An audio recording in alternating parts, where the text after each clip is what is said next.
আসসালামু আলাইকুম রহমতুল্লাহি ওবারাকাতুহু। সম্মানিত দর্শক ও শ্রোতা, চলে আসলাম আরেকটি ছোট্ট আমলি ভিডিও নিয়ে। আজকে আলোচনা করব যে গাছের পাতার মতো পাপগুলো, গুনাহগুলো আমাদের কিভাবে জড়বে। দেখেন, এই দুনিয়ার মধ্যে গুনাহ করে না এমন কোনো ব্যক্তি বলতে পারবে না যে আমি গুনাহ করি না। গুনাহ করতে করতে করতে করতে নাফরমানি করতে করতে করতে করতে আমাদের কলবটা মরে গেছে।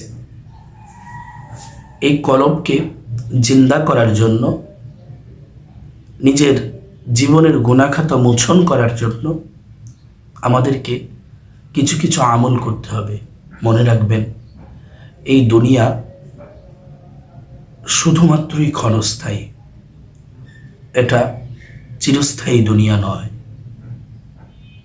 আপনি এখন আছেন, কিছুক্ষণ পরে নাও থাকতে পারেন, কিন্তু যে আমলগুলো আপনি করে যাবেন, যে নেক কাজগুলো আপনি করে যাবেন, সেটা কিয়ামত পর্যন্ত জারি থাকবে। অতএব নেক কাজ করে, আমল করে জিন্দেগি গঠন করুন। দেখবেন পরকালে আল্লাহ পাক রব্বুল আলামিন আপনাকে শান্তির ব্যবস্থা করে দিবেন। সম্মানিত দর্শক ও শ্রোতা, হযরতে আনাস রাদিয়াল্লাহু তাআলা আনহু থেকে বর্ণিত, তিনি বলেন, রাসূল করিম সাল্লাল্লাহু আলাইহি সাল্লাতু ওয়াসসালাম বলেছেন,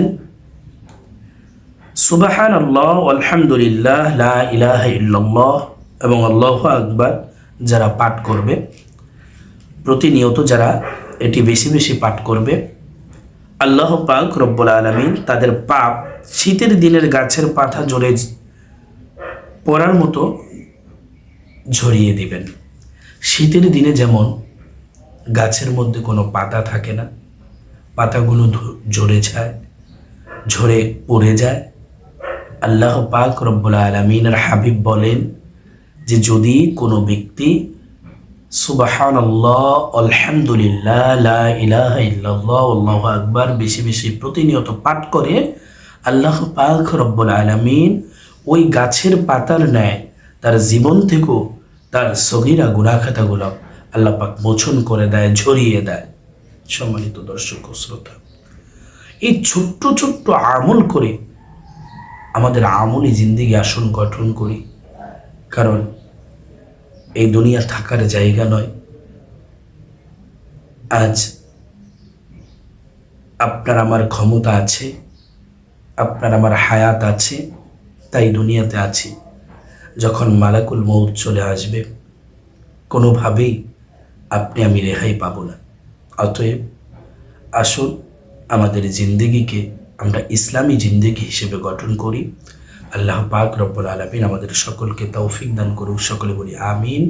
ওয়া আখিরু দাওয়ানা আলহামদুলিল্লাহি রাব্বিল আলামিন।